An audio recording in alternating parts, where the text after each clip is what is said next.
Je suis Émilie Mettet et aujourd'hui je suis venue vous parler de la première nouvelle lune de l'année astrologique, c'est-à-dire après l'équinoxe de printemps qui a eu lieu le 20 mars. Et bien dans la foulée, il y a la nouvelle lune qui a lieu dans le signe du Bélier et ce le 24 mars. Donc comme à chaque début de cycle, donc le soleil et la lune se rejoignent. Et cette fois-ci, dans le signe du Bélier, qui est le tout premier signe du zodiaque en astrologie et qui vient nous parler d'une naissance, d'une renaissance et d'un nouveau cycle, d'un recommencement. Ça y est, c'est le printemps, on amorce aussi un changement de saison où on bascule dans les énergies équinoxe, équilibre et aussi bascule vers la lumière. Et nous amorçons donc ce cycle en lien justement avec la matérialisation, la phase d'extériorisation de l'année. Alors j'imagine que vous n'êtes pas sans savoir que nous sommes en train de vivre une grande crise au niveau mondial avec cette épidémie du coronavirus et que toutes ces cartes finalement sont chamboulées. Donc on a quelque part l'expression de la nature très ensoleillée en ce moment, enfin peut-être ça dépend des régions, très ensoleillée avec un printemps qui est très en avance cette année, beaucoup de fleurs, les oiseaux qui chantent, comme une énergie d'harmonie quelque part au niveau de la terre. Et en même temps, toutes ces mesures qui sont en train de se prendre à la fois au niveau de la France, mais aussi pour d'autres pays, nos pays, les pays européens, la Suisse, certains pays aussi au niveau mondial, on est vraiment dans un, voilà, là on est vraiment embarqué sur un navire en fait collectif. Et voilà, donc on a deux mouvements, donc on a ce mouvement à la fois de la nature qui invite à aller vers cette extériorisation et en même temps ce mouvement finalement du confinement qui justement nous invite à aller à l'intérieur, d'aller en introspection et aussi quelque part dans, alors je vais pas dire dans l'inaction, mais dans le fait de ralentir, le fait d'aller à l'essentiel. Alors je vais vous lire en parallèle cette carte du ciel de cette nouvelle lune pour expliquer un petit peu comment on va démarrer ce cycle qui va durer environ un mois. Pour vous expliquer aussi un petit peu quelles sont les tendances actuelles aussi au regard de ce qu'on est tous en train de vivre en ce moment. Et voilà, pour bien répondre un petit peu à ce défi en fait que la vie nous propose en ce moment, qui est quand même, qui n'est pas anodin et qui nous invite justement à trouver le bon positionnement à l'intérieur de nous. Alors, ce soleil et cette lune se rejoignent à 4 degrés du signe du Bélier et rejoignent aussi Chiron, le guérisseur, et la lune noire qui est dans le signe du Bélier. Alors on est dans cette nouvelle lune où justement il va y avoir un défi. Il y a un défi justement de donc soleil, lune, bélier, donc il y a une force de vie qui est là, qui est en émergence, qui a envie de quelque part de s'exprimer, qui a besoin d'être dans l'action, dans la force, dans l'expression. Soleil, bélier, c'est vraiment l'énergie de Mars, le besoin d'agir, le besoin de s'affirmer, le besoin d'aller plus loin. Et en même temps, on a la lune noire qui nous parle à la fois, c'est un défi, la lune noire qui nous parle d'un endroit où il y a une blessure et en même temps il y a du potentiel. Et c'est comme s'il y avait un empêchement, quelque part, dans ce cycle, dans ce mois qui arrive, d'être pleinement dans cette force d'action, dans cette force, c'est ce côté un peu primaire du bélier qui tout feu, tout flamme, on est dans un signe de feu, ça y est, qui nous invite à aller dans l'impulsion de la vie, l'impulsion de la naissance. C'est comme s'il y avait... tout était disponible dans cette énergie de printemps et qu'en même temps, ça ne pouvait pas complètement s'exprimer dans la force d'un nouveau début. Alors certes, j'ai envie de le dire, on est quand même dans un moment de recommencement, on est dans un moment il y a quelque chose de nouveau qui est en train d'émerger par ce nouveau cycle qui est représenté par l'équinoxe, représenté par la nouvelle lune, et aussi par cette période qu'on est en train de traverser. Je pense qu'à un niveau plus profond, c'est une invitation à aller chercher plus profondément à l'intérieur de nous cette force d'émergence, cette force d'action qui est beaucoup plus quelque part intérieure, beaucoup plus connectée avec l'essentiel, avec notre vérité, avec nos besoins, quelque chose qui est beaucoup plus épuré, plutôt que d'être dans les vies qu'on a beaucoup menées, c'est-à-dire beaucoup d'actions, beaucoup à l'extérieur, avec beaucoup de contraintes, horaires, le travail, l'école, toutes ces choses qui font qu'on est beaucoup dans l'action et puis qu'on court aussi beaucoup. Et bien là, avec la lune noire, ça parle quand même d'un temps à la fois d'introspection, de retour à soi et de prise de conscience. Alors la lune noire et Chiron, donc Chiron aussi qui est le guérisseur, nous invite aussi à... il y a comme une conscientisation qui est demandée avec cette nouvelle lune, de guérir cette expression de soi et d'aller, je pense, la chercher plus profondément. Voilà, dans cette force d'énergie à la fois très yin, très profonde dans notre identité véritable. Donc voilà, on est vraiment dans quelque chose qui doit émerger, qui émerge et qui en même temps, c'est pas si fluide que ça, c'est pas si simple et en même temps, ça nous parle quand même d'une énergie de guérison et de transformation. Voilà, plus largement, je pense que si on traverse aussi cette crise au niveau mondial, c'est que c'est aussi, entre guillemets, pour venir nous guérir d'une manière beaucoup plus large par rapport à nos comportements. Guérir aussi, peut-être cette tendance aussi à, je pense voilà que du coup avec tout ce qui a été mis à l'arrêt au niveau des usines, au niveau de la circulation des voitures, eh bien il y a quelque chose qui est en train de se guérir aussi par rapport à la Terre. La Terre respire, voilà, la Terre est dans un moment qui va lui faire du bien, du coup, parce que l'activité humaine est en train de ralentir, est en train quelque part de s'arrêter pour justement, et ça permet justement une guérison pour la vie, pour la Terre. Alors, ce qui se passe aussi avec cette nouvelle lune, donc je voulais vous lire aussi le petit symbole Sabian, ça fait longtemps que je ne vous l'ai pas lu, mais j'ai trouvé ça assez drôle en fait, l'image qui en ressortait à 4 degrés du Bélier. Deux amoureux flânent sur un chemin écarté. La polarisation progressive des énergies nécessaires à l'accomplissement de notre fonction dans la vie. Pour répondre pleinement aux potentialités que dégage le sentiment de participer à un ensemble plus grand, l'être humain doit faire de lui-même un tout. Le jeu réciproque d'énergie bipolaire est nécessaire pour donner une résonance dynamique, soutenue, à une quelconque forme de vie supérieure englobant toutes les autres. En conséquence, s'abstenir d'activités routinières sera peut-être nécessaire pendant un temps, d'où, entre guillemets, isolement. Non mais c'est fou, hein. Isolement. Il ne s'agit pas pour autant d'une démarche fermée sur elle-même. Les polarités les polarités positives et négatives n'interagissent pas en circuit fermé, en restaurant un état neutre potentiel. Leur action se déploie en une solidarité dynamique, ouverte et sans fin, en contact avec les énergies environnantes de la nature. On atteint ici le stade de la polarisation dynamique et irrésolue. Il présente les moyens essentiels, la technique, pourrait-on dire, pour introduire la conscience dans le monde de la dualité.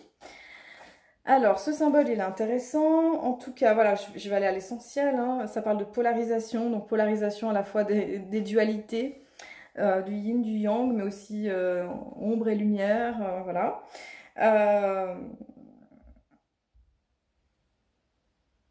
S'abstenir, bon voilà, je souligne, s'abstenir d'activités routinières pendant un temps ou isolement. Donc je trouve ça intéressant parce qu'on est au cœur, voilà, il y a le printemps qui démarre et en même temps il y a une contre-bascule quelque part qui doit se faire et qui demande justement de polariser à l'intérieur de nous pour pouvoir justement émerger par la suite. C'est comme s'il y avait besoin vraiment de ce temps justement pour amener une forme d'unité dans cette dualité. Voilà, j'ai trouvé ça intéressant ce symbole Sabian qui parle de ce cycle qui va durer un mois. En tout cas, un bon mois, ça c'est sûr. Je pense que ça sera plus que 15 jours. Voilà, ça risque de durer encore un petit peu. Ensuite, je voulais vous parler donc de cet amas planétaire qui est dans le signe du Capricorne et qui agit énormément en ce moment.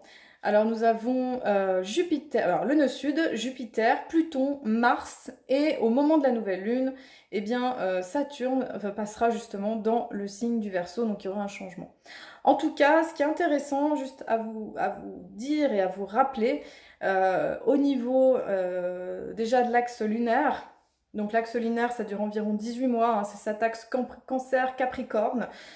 Cet axe de destinée, il nous parle quelque part des choses qu'on doit un peu lâcher ou qu'on doit transformer et vers là où on doit aller pour se réaliser. Alors, ce qui est intéressant avec cette période, c'est qu'on doit lâcher le côté Capricorne. Donc, le Capricorne, je rappelle, c'est la structure, c'est en lien avec le patriarcat, c'est en lien avec l'ancien monde, c'est en lien avec des fonctionnements, en fait, qui sont très en lien avec un côté, en lien avec l'État, en lien avec les banques, en lien avec tout ce qui est en lien avec ces structures-là qui génèrent quelque part notre société, notre fonctionnement. Et le Cancer, en fait, le nœud nord en Cancer, lui, va nous inviter à aller dans le côté sentimental, le côté sentiment, émotion, le côté famille, le côté intimité, vie intérieure. Donc ce qui est assez intéressant, donc là ça y est, on est vraiment dans un moment où le nœud nord, qui est en Cancer du coup, nous invite à aller vraiment dans ce temps où on prend soin de notre famille. Donc à un moment comme ça où en fait on est, voilà, les enfants n'ont plus école, on est beaucoup en famille, on est beaucoup les uns avec les autres. Un moment où certains ne travaillent pas, je dis certains parce qu'il y a beaucoup de cas quand même qui sont, voilà, il y a des personnes qui ne peuvent plus aller travailler, qui sont obligées justement d'être soit en télétravail, donc de travailler à la maison, ou qui ne peuvent plus aller travailler.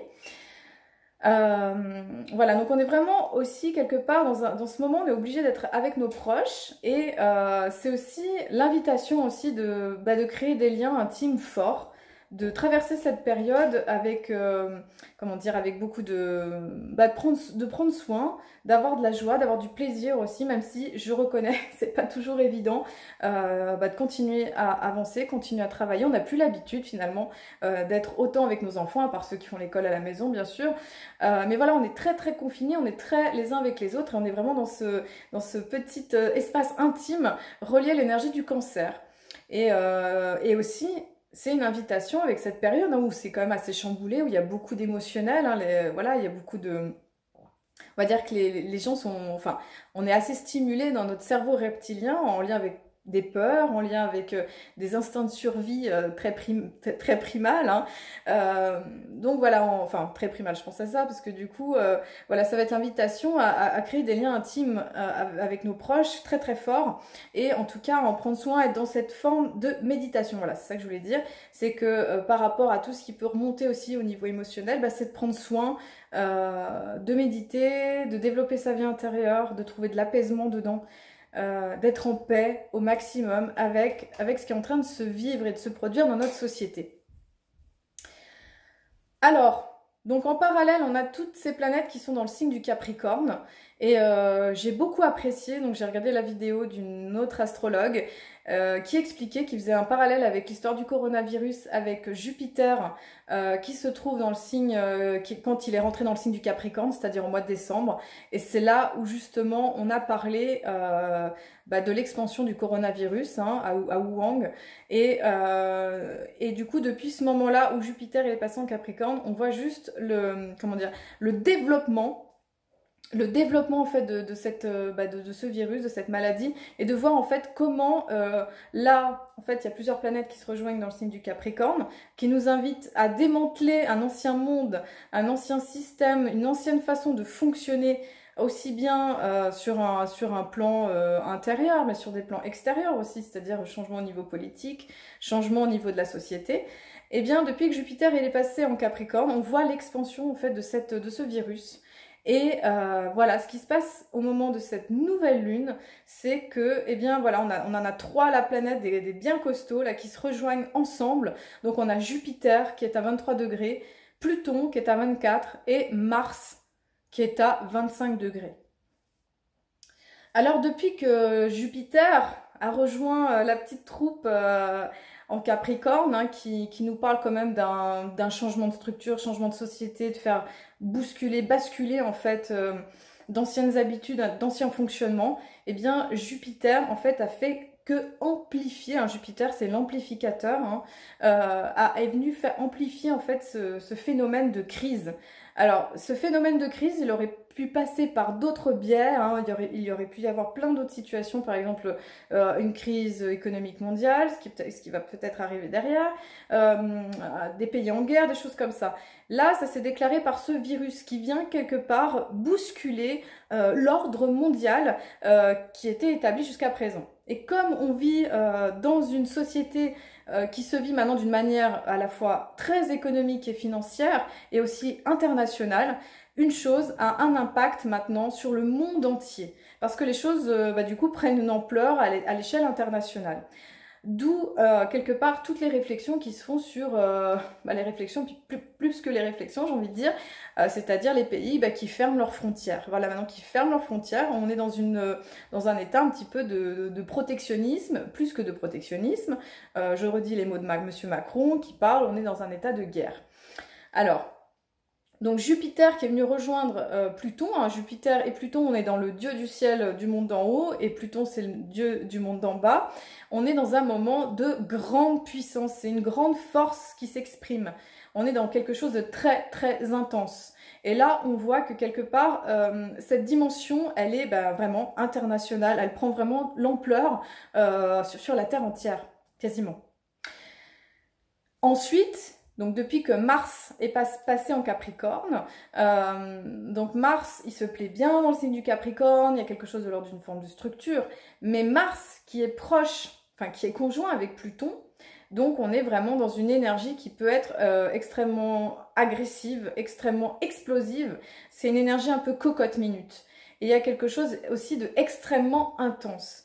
Donc depuis que cette conjonction, elle s'est quelque part renforcée, on voit que depuis une grosse semaine, là ça y est, on a des dispositifs concrets, en tout cas au niveau de la France, sur le fait d'un confinement, sur le fait de ne plus pouvoir sortir, voilà, on est vraiment aussi dans un état, la France mais aussi au niveau mondial, hein, de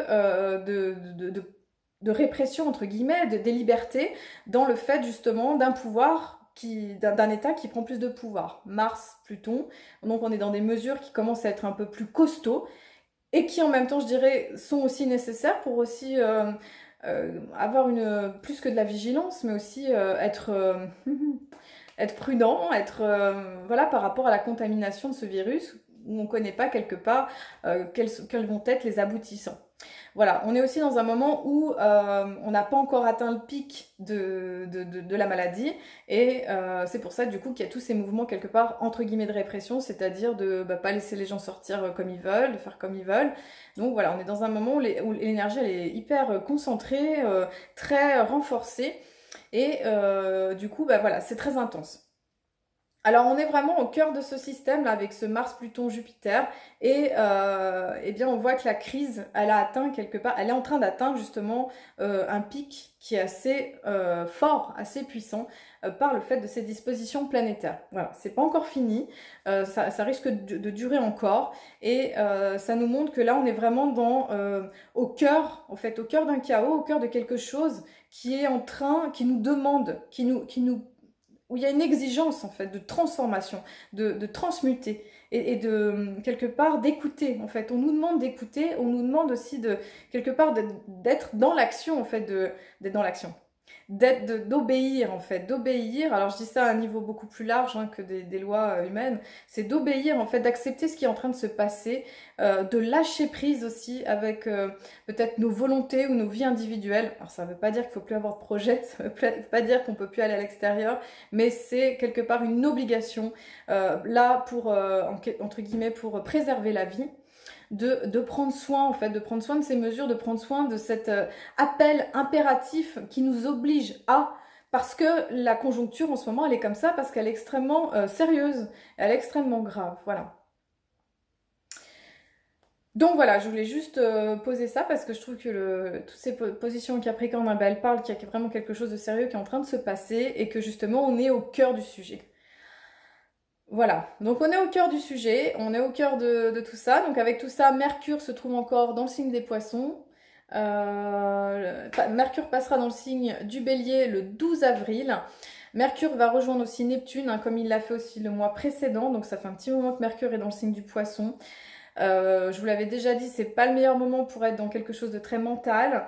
C'est un Mercure qui est plus émotionnel, un peu plus irrationnel, plus dans la perception, l'intuition.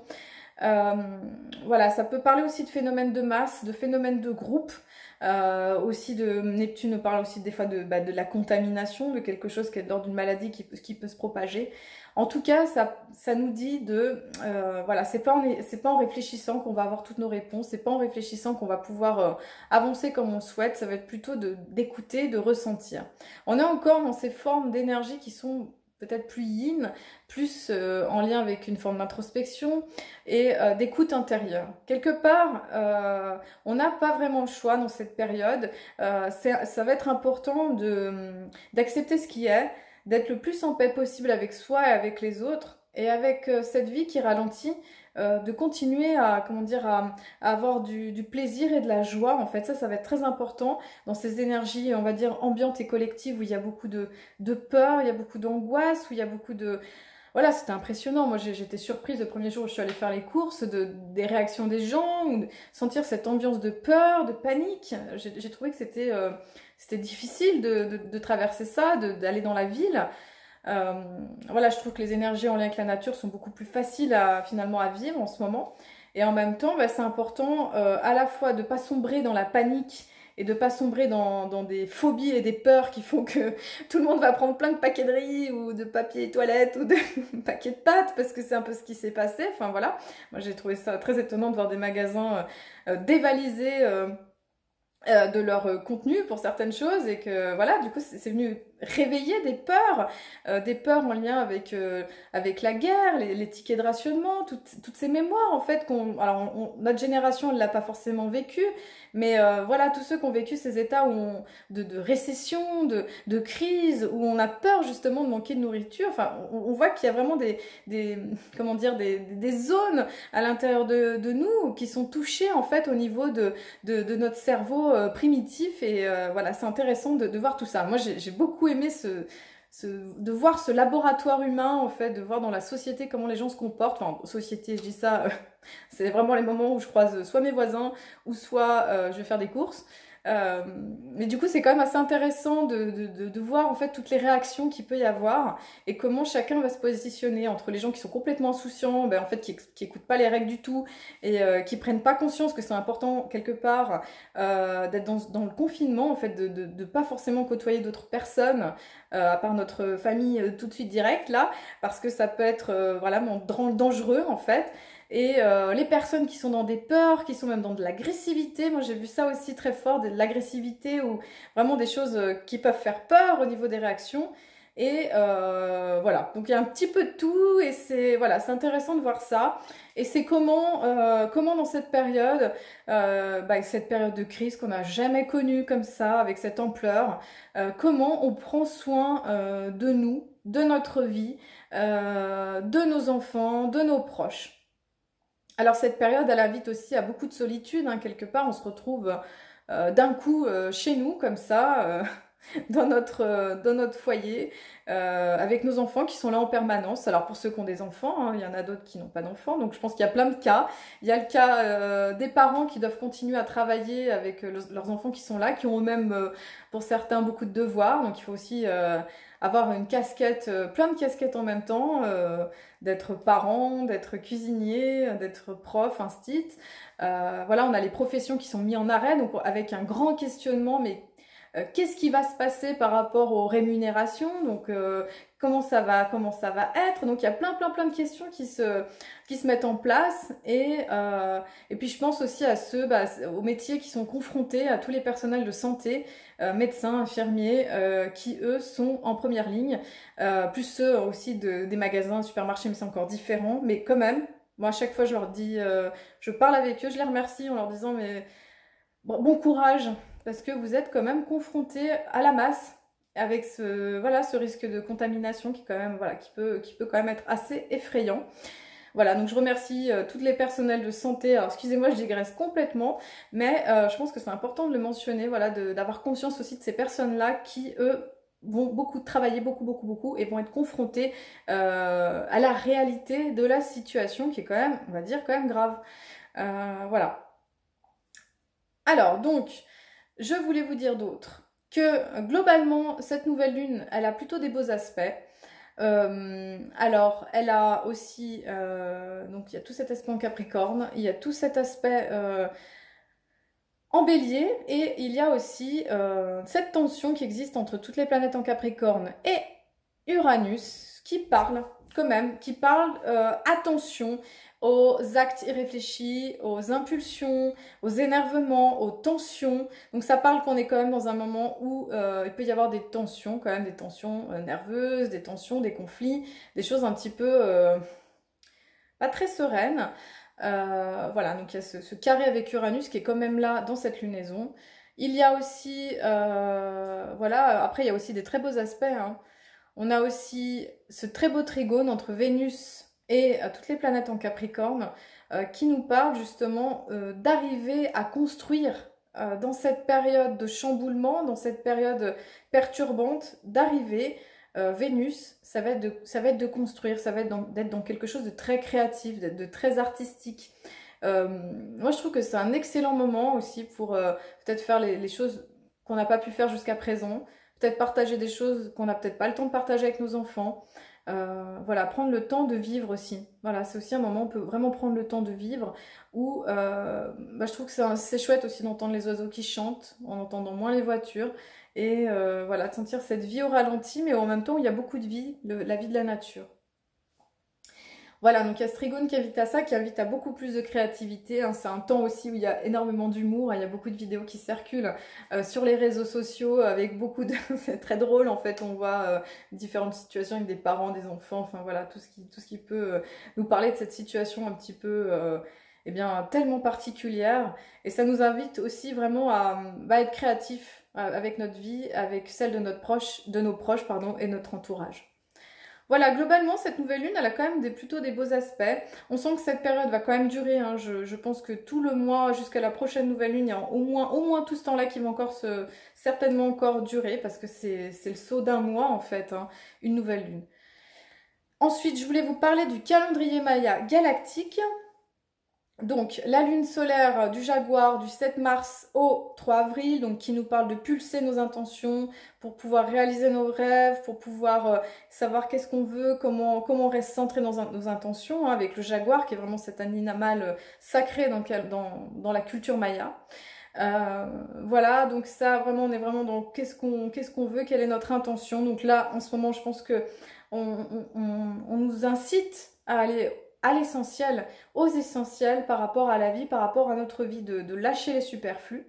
Et l'onde enchantée de l'étoile du 17 mars au 29 mars nous invite à nous connecter avec notre essence supérieure, nous invite à nous connecter à une forme de spiritualité, de reliance avec les étoiles, les mondes d'origine desquels on peut venir, entre guillemets, de se connecter avec ça pour être justement, j'ai envie de dire, c'est un moment où c'est important d'être connecté, ciel, terre, d'être vraiment dans notre axe pour pouvoir justement traverser ce moment dans une forme d'intégrité, dans une forme de reliance, parce que c'est comme ça qu'on va pouvoir traverser les choses, connecté au ciel, connecté à la terre. Et aussi, c'est un moment pour faire des choses artistiques, créatives aussi. C'est vraiment un moment où voilà, on peut prendre le temps de créer et de plonger là-dedans, parce que je pense que ça peut être très riche. Et aussi, au regard de tout ça, il y a quelque chose de nouveau qui peut émerger au niveau de notre société. J'ai oublié de mentionner quelque chose d'important par rapport à l'astrologie, c'est que aussi Saturne passe en Verseau dans cette période, et Saturne en Verseau nous parle de limitation et de restriction en lien avec le collectif. Ça peut être aussi en lien avec les télécommunications, mais c'est un moment où on nous invite à... Voilà, il y a quelque chose qui va changer par rapport à notre société. Il y a quelque chose qui est en train de, quelque part, de se mettre en mouvement. En fait, on est en train il y a une nouvelle forme de vie qui est en train de se créer. Même si là, on est dans un état d'immobilité, eh bien, il y a quelque chose de nouveau qui va sortir de tout ça. Mais ça, on ne le voit pas encore, parce qu'on n'est qu'au début. Il y a quelque chose qui est au début et on ne sait pas justement comment ça va prendre forme. Mais là, on peut être sûr qu'il y a vraiment une graine qui est là et qui est en train de grandir. Ensuite, du 30 mars, à partir du 30 mars, on rentre dans l'onde du dragon. Alors, l'onde du dragon, elle vient justement ponctuer ce que je viens de dire. L'onde du dragon, c'est la première du calendrier Maya. Ça veut dire qu'il s'est passé 260 jours depuis 260 jours, c'est 9 mois, depuis l'année Maya, depuis le 26 juillet. Ça veut dire qu'on a fait un cycle complet. 9 mois, c'est le temps d'une gestation pour une grossesse. C'est là où un enfant il va naître. Là, il y a quelque chose à partir du 30 mars, symboliquement, qui va naître, qui va renaître. Le dragon, c'est vraiment le premier signe, c'est vraiment la première onde enchantée. Donc, il y a quelque chose qui va émerger de tout ça, et quelque chose qui va forcément se produire, de tout ce qui est en train de se vivre. En parallèle, on va avoir aussi la fête de Pâques, cette fête aussi qui nous parle de renaissance, de l'œuf, de cette fête aussi druidique d'Ostara, qui nous invite justement à aller à l'extérieur, nous connecter en fait avec l'équinoxe, avec cette énergie solaire qui devient de plus en plus importante, de plus en plus forte, ces forces de lumière. Et on va aussi amorcer la lune planétaire du chien du 4 avril au 1er mai. La lune planétaire, elle nous parle du 10. Le 10, c'est la manifestation, c'est comment les choses vont se mettre dans la matière, comment elles vont s'incarner, comment elles vont se mettre en place. Et le chien, fidèle ami de l'homme, il nous parle à la fois de notre inconscient, il peut nous faire peur parce qu'il est en lien avec Anubis, le monde des morts. Il peut nous aider aussi à comprendre l'ordre des choses, accepter à être dans l'obéissance. Alors je dis pas qu'il faut être obéissant ou quoi que ce soit, mais le chien il nous parle de ça. Il nous parle de vigilance et d'être au service. Dans la fidélité, dans la tolérance. Et aussi, le chien il nous parle des instincts aussi un peu primaires, un peu instinctifs aussi. Voilà, donc c'est une invitation aussi, il y a quelque chose qui se met en place, il y a quelque chose qui est en train de s'incarner, de se produire dans notre quotidien, dans notre vie, dans la vie sur Terre. Eh bien, je vous remercie d'avoir regardé cette vidéo jusqu'au bout. Hein. Voilà, c'est particulier d'arriver à s'exprimer dans cette période et j'ai envie de dire de trouver les mots justes aussi, parce qu'il y a beaucoup de choses en fait à dire et c'est pas rien en fait de s'exprimer comme ça, je trouve. Et prenez le temps de célébrer ce printemps aussi, j'ai envie de dire, de prendre soin de votre vie, de votre terre, de vos proches. Et prenez soin de vous. Prenez soin de vous avec beaucoup d'amour, avec beaucoup de douceur. Et prenez le temps qu'on n'a jamais le temps de prendre, entre guillemets, dans le fonctionnement normal. Ça y est, il y a quelque chose qui s'arrête un peu. Et au travers de tout ça, nous permet de respirer, de nous permet de ralentir et d'écouter notre rythme véritable. Voilà, de ne pas être tout le temps pris dans quelque chose d'extérieur, d'être bouffé entre guillemets par un système, d'être vraiment dans quelque chose qui peut aussi se poser. Eh bien, je vous dis à très bientôt, prenez soin de vous et très belle nouvelle lune, très beau recommencement avec le printemps.